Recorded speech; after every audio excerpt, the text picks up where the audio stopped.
Welcome back. Today we are going to be talking about ocean carbon uptake. So last time we talked about gases in seawater, and we talked about how when you get more gas in the atmosphere and less in the water, you start to have gas exchange, where gas goes from the atmosphere into the ocean. And that one of the prime examples of that is carbon dioxide. So we're going to talk about carbon dioxide, we're going to talk about how it's been changing in the ocean, and we'll talk about natural versus anthropogenic. And so pictured behind me, there's a mooring that is used to measure PCO2. This mooring is in the Pacific, and there's a Coast Guard ship. In this case, it's a research vessel run by the Canadian government that is also used to measure PCO2. So these are two of the ways that we get measurements of the partial pressure of carbon dioxide in the ocean, and we'll talk more about that today.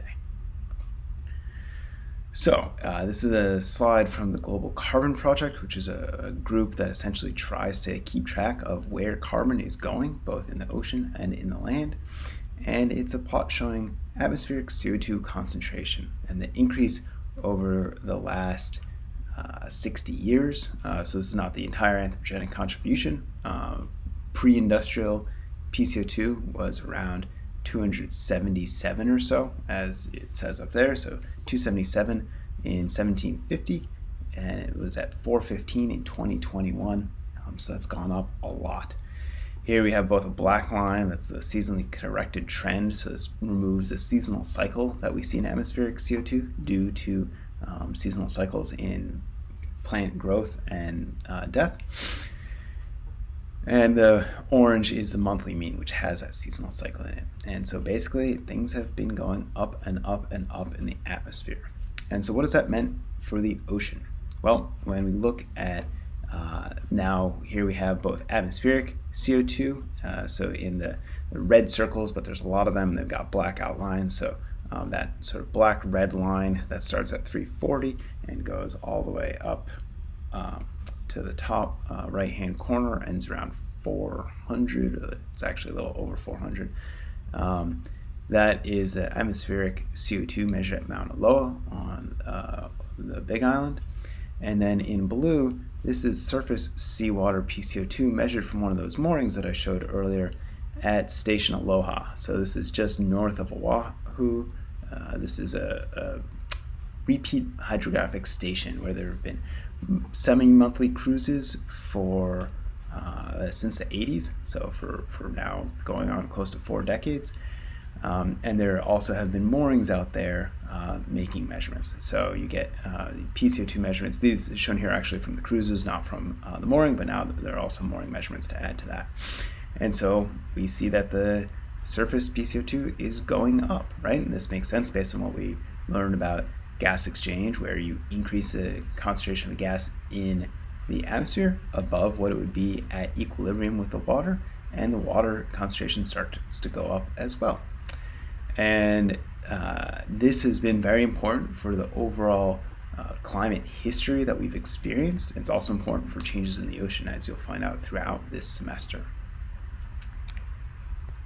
So here, this is the evolution of carbon storage, carbon reservoirs. So this is not the yearly change, but this is how the total reservoir, the inventory of carbon, has changed in various different reservoirs in the Earth system. So the fossil fuel and cement production, this is, so that goes up and goes up and up and up. You can see it starts really increasing even more rapidly after about 1950 or so. So that's anthropogenic production of carbon.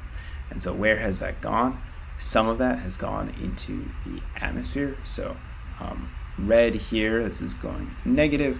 That just means that's essentially acting as a sink of that fossil fuel production. So the atmospheric carbon is increasing, and the ocean is as well. You can see the ocean carbon has not increased quite as rapidly as the atmospheric carbon, but it is increasing a lot. Land use, so this is the land is overall, some of the land has taken up fossil fuel carbon, but we also have had land use changes, basically meaning we cut down trees, and so we have emissions from that as well. And so if we just look at this again, overall the atmospheric carbon dioxide is going up a lot, and that is what determines heating and the rate of heating in the on the surface on average. But the ocean has taken up a huge amount of that carbon. So it's important to understand that and understand the implications of that. So how does anthropogenic carbon enter the ocean?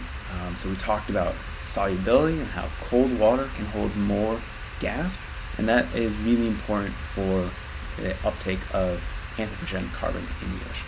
So in this figure here, this is showing uptake over the last 2 decades or so of anthropogenic carbon in the ocean. And so where you have yellow or red colors, those are high concentrations of anthropogenic carbon in the ocean. And this is not a total inventory of the ocean, this is just looking at one surface in the ocean. So it's a density surface, which is how water mixes, and so oceanographers tend to think about density surfaces as opposed to depth surfaces. And you'll hear more about that later in the semester, but basically it's just saying that this is where carbon enters. You can see where it enters at these really high concentrations, and then it kind of slides down into the ocean interior and reaches some areas much faster than others. So where we have these yellows, these are in the North Atlantic and in the Southern Ocean, and that is where we have cold, dense waters in the winter. So you have a lot of heat loss, really cool, a lot of cooling, and the surface waters get really dense. And what that means then is that water can mix down into the deep ocean and connect with these deep waters and provides a pathway for carbon into the ocean. In areas like the North Pacific, there is some carbon there, and that's where you have more mid-level waters forming, but you don't have these really deep, dense waters forming. And so the Pacific overall takes up a lot less carbon, anthropogenic carbon, than the Atlantic. And so these so-called deep water formation sites in the North Atlantic, where you've got North Atlantic deep water forming, or in the Southern Ocean around Antarctica, where you get Antarctic bottom water forming, these are where carbon can enter the ocean. So it's not uniform across the entire globe.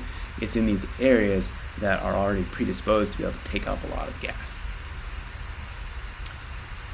Okay, so now getting back to sort of the title of today's video, natural versus anthropogenic versus contemporary. So the air-sea gas exchange that we see, that we can go out and measure, if you were to go out and go on a ship and measure air-sea gas exchange, that would be contemporary CO2 fluxes. This is the contemporary carbon, and what that means is that's what we see today. And it's a combination of what was happening before people started mucking about in the carbon cycle, so that's our natural carbon cycle, and anthropogenic changes. And it's an important distinction because we had this whole carbon cycle going on before we started putting fossil fuel carbon into the atmosphere.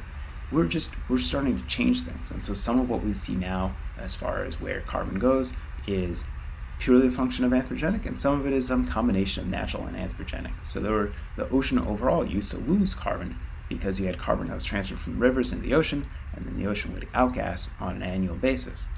Now the ocean is a huge sink for carbon because we've not only canceled out that natural outgassing, but we also have added on a lot of uptake. And so if you look at this figure from the IPCC, Working Group 1, there's a lot of different arrows on here, but this helps you to start break down sort of what we understand about where anthropogenic carbon is going. And so where you see black arrows, those are indicating natural carbon fluxes, and where you see red arrows, those are anthropogenic additions or changes.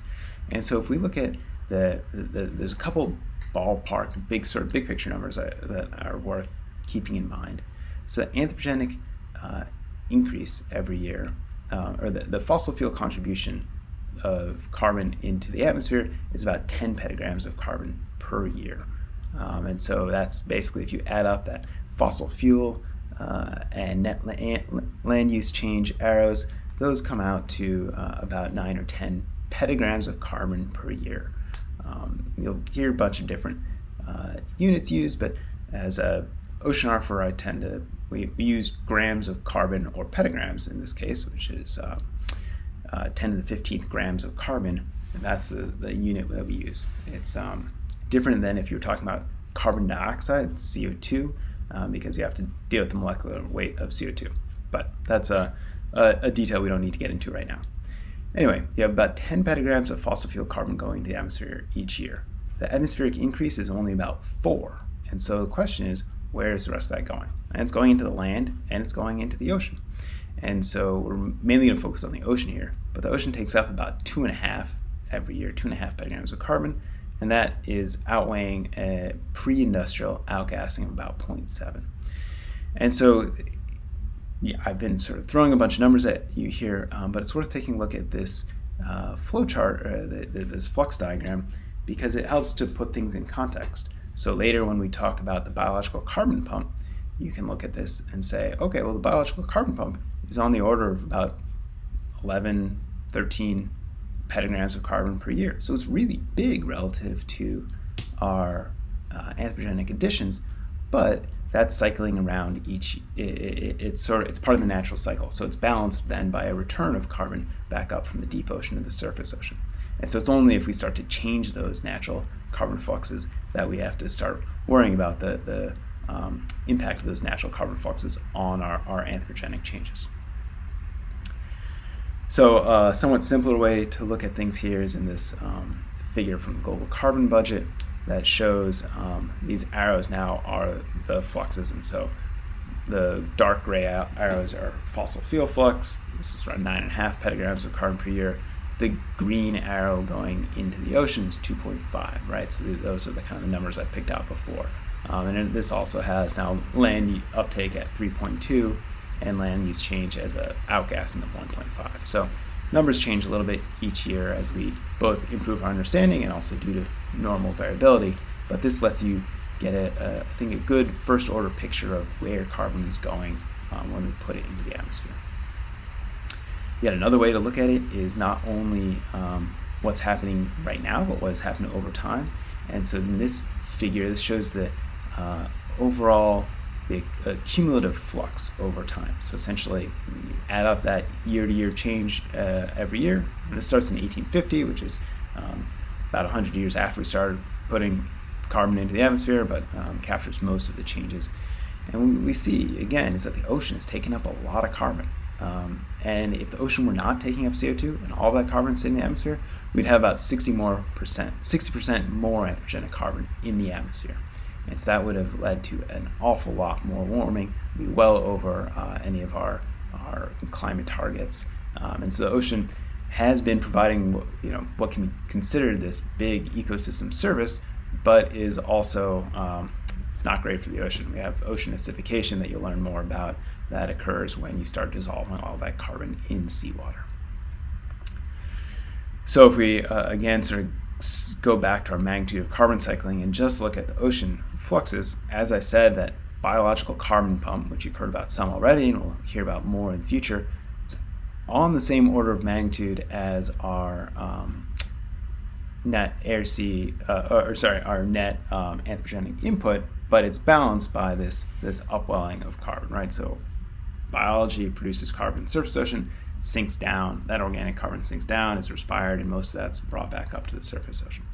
So we can zoom in a little bit on our ocean carbon cycle right there.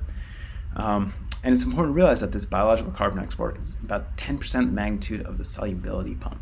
And that solubility pump is just that those chemical and physical properties I talked about earlier, solubility and gas exchange, how much gas the water can hold.